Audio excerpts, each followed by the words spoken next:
अस्सलाम वालेकुम क्लास। आज हमारा जो टॉपिक है वो बेंजीन का ये ओरिएंटेशन है। ओरिएंटेशन इन इलेक्ट्रॉनिक सब्स्टिट्यूशन रिएक्शन, मतलब जो हमारे पास सब्स्टिट्यूशन लग रही है बेंजीन के ऊपर, उसकी ओरिएंटेशन क्या होगी। उसकी जो है ओरिएंटेशन होता है उसकी पोजीशन, कि वो किस डायरेक्शन में जाएगी।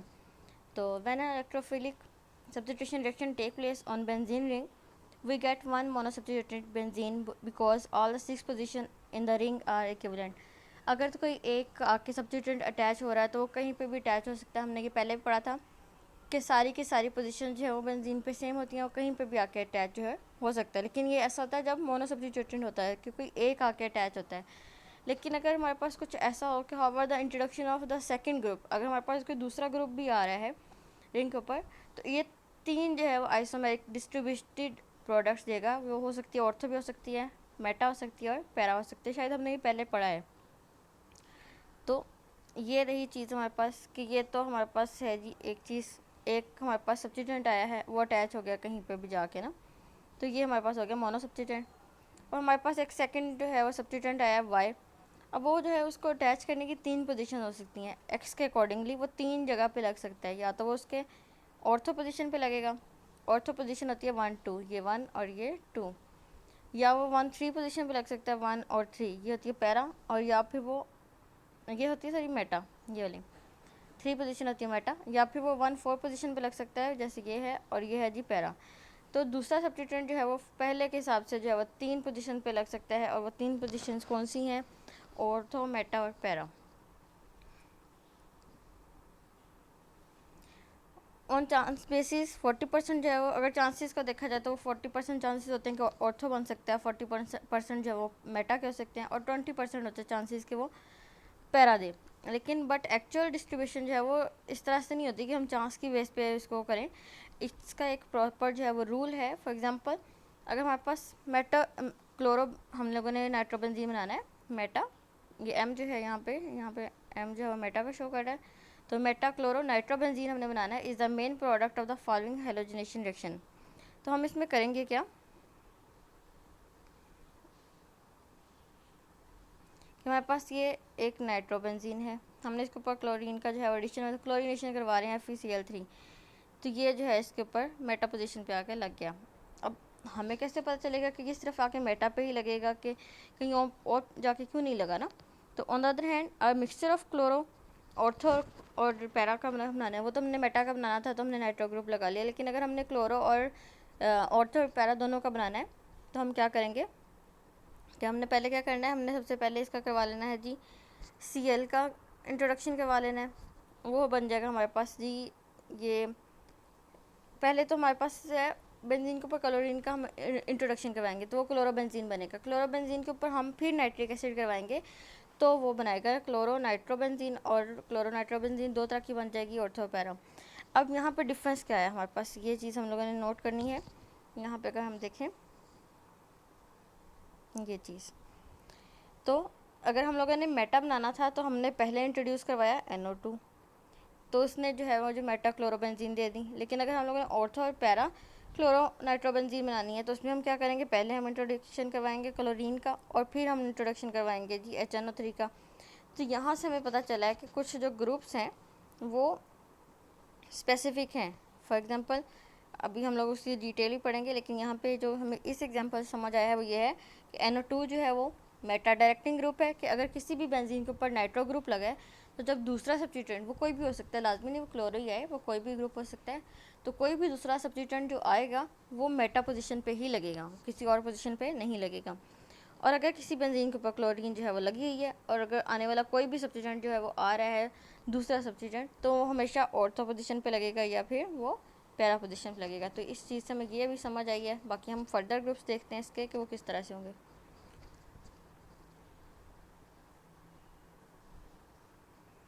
It means the group present in monosubstituent benzene has the directive effect and this determines the position of orientation for the next new coming जो प्रोडक्ट्स है या ग्रुप है।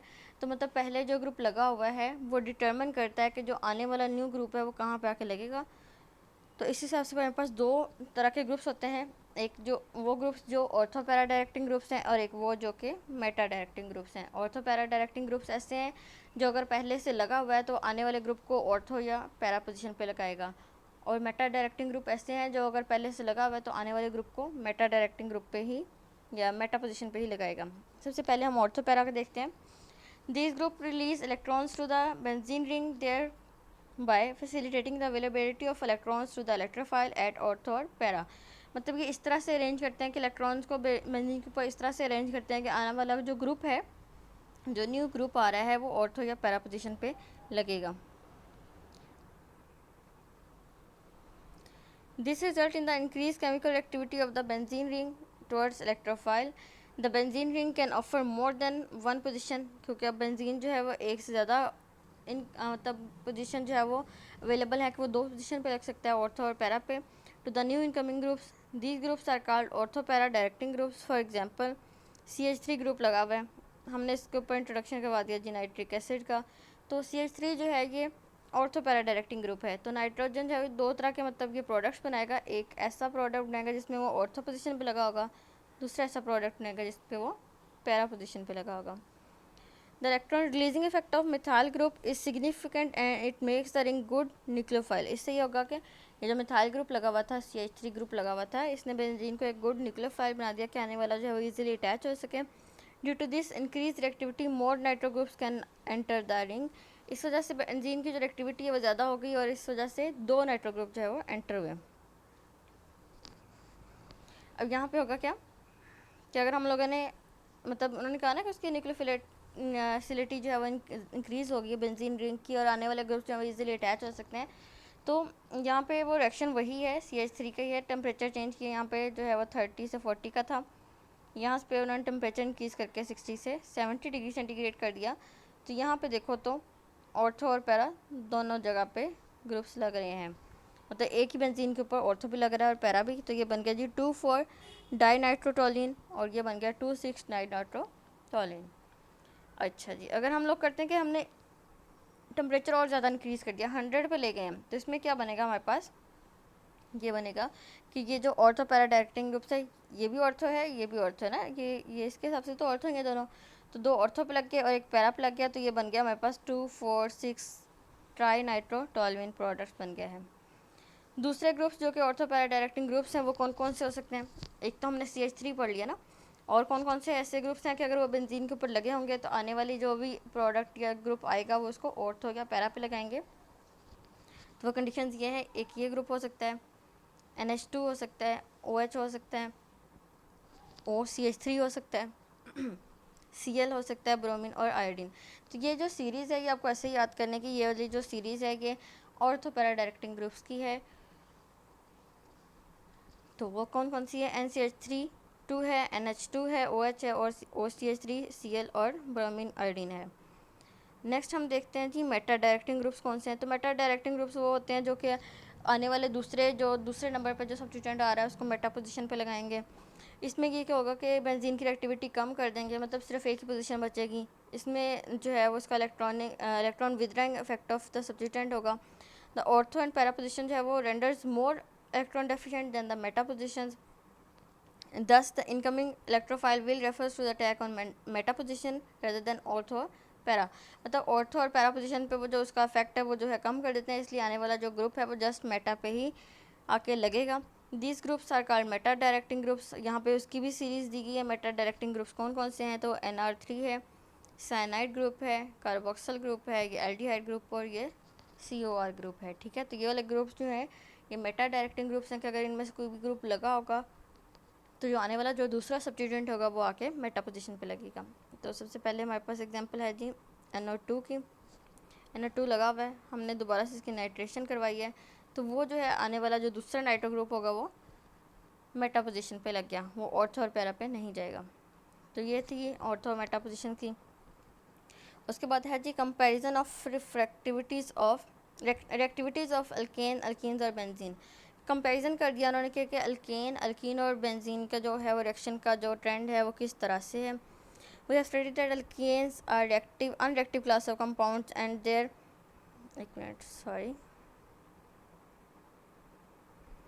ये अनरिएक्टिव क्लास ऑफ कंपाउंड है, और ये जो इनकी अनरिएक्टिविटी है ये इनके नॉन पोलर नेचर की वजह से और उनके इनर्टनेस ऑफ सिग्मा बॉन्ड, क्योंकि अल्केन के अंदर सिर्फ एक बॉन्ड होता है, वो सिग्मा बॉन्ड होता है, वो इनर्ट होता है, इसलिए इनकी जो रिएक्टिविटी है वो ज़्यादा नहीं है, इसलिए हम अल्केन को अनरिएक्टिव क्लास कह देते हैं। However, they undergo substitution reaction relatively easily and these reaction involve free radical, हमने ये भी पता है कि उसमें substitution reaction होते हैं, free radical mechanism reaction होते हैं। अल्कीन्स की बात की जाए तो इसमें जो है क्योंकि पाई बॉन्ड होता है, तो पाई बॉन्ड की वजह से इसकी एक्टिविटी जो है वो ज़्यादा हो जाती है। Are very reactive class of compound and their activity is due to the inherent weakness of the pi bond. Inherent weakness मतलब इसमें पाई बॉन्ड है वो वीक बॉन्ड है, वो ईजिली ब्रेक होगा, इस वजह से रिएक्शन देगा। The availability of pi electron of the electron reagent जो है भी है, उसकी वजह से वो इसको ज़्यादा एक्टिव कर देते हैं। इसमें जो अल्कीन्स हैं वो किस तरह के रिएक्शन देते हैं, they undergo electrophilic addition reaction easily being relatively unstable, क्योंकि अनस्टेबल है इनका पाई बॉन्ड इजीली ब्रेक हो जाता है। तो अल्कीन्स जो है वो पॉलीमराइजेशन रिएक्शन भी देते हैं and they are also readily oxidise, तो ये ऑक्सीडेशन रिएक्शन भी देते हैं।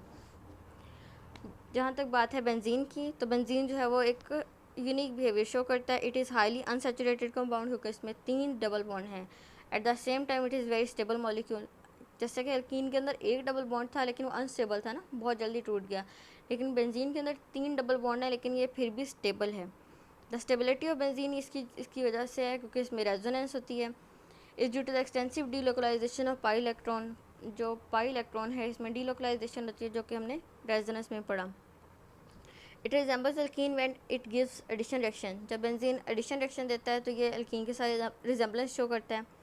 The substitution of benzene however does not involve free radical, लेकिन अगर हम इसकी सब्स्टिट्यूशन रिएक्शन देते हैं तो वो फ्री रेडिकल नहीं होते हैं। These are electrophilic substitution reaction and involve electrophiles, तो इनके जो सब्स्टिट्यूशन रिएक्शन है वो इलेक्ट्रोफिलिक सब्स्टिट्यूशन रिएक्शन है और वो इलेक्ट्रोफाइल इन्वॉल्व होता है, उसमें फ्री रेडिकल जो है वो नहीं होता। Its addition reaction require more drastic condition than those of the alkenes, तो अल्कीन्स के अंदर जो है वो इजीली एडिशन रिएक्शन हो जाते हैं, लेकिन इसमें बेंजीन के अंदर एडिशन रिएक्शन करने के लिए हमें ड्रास्टिक कंडीशन मतलब सीवियर कंडीशन चाहिए। Benzene does not undergo polymerisation, जैसे हमने पढ़ा कि अल्कीन जो है वो पॉलीमराइजेशन रिएक्शन देता है लेकिन बेंजीन जो है वो नहीं देता। And it is also resistance to oxidation, और ये जो है जी ऑक्सीडेशन का भी रेजिस्टेंट है, मतलब ऑक्सीडेशन नहीं देता। तो आज हमने इसकी रिएक्टिविटी पढ़ी है और इसकी ओरिएंटेशन पढ़ी है। ये आज का आपका टॉपिक है, 9 चैप्टर आपका कंप्लीट हो गया। इस सारे चैप्टर को आप जो है इसके नोट्स बना लो और अच्छे से प्रिपेयर कर लो। अल्लाह हाफिज़।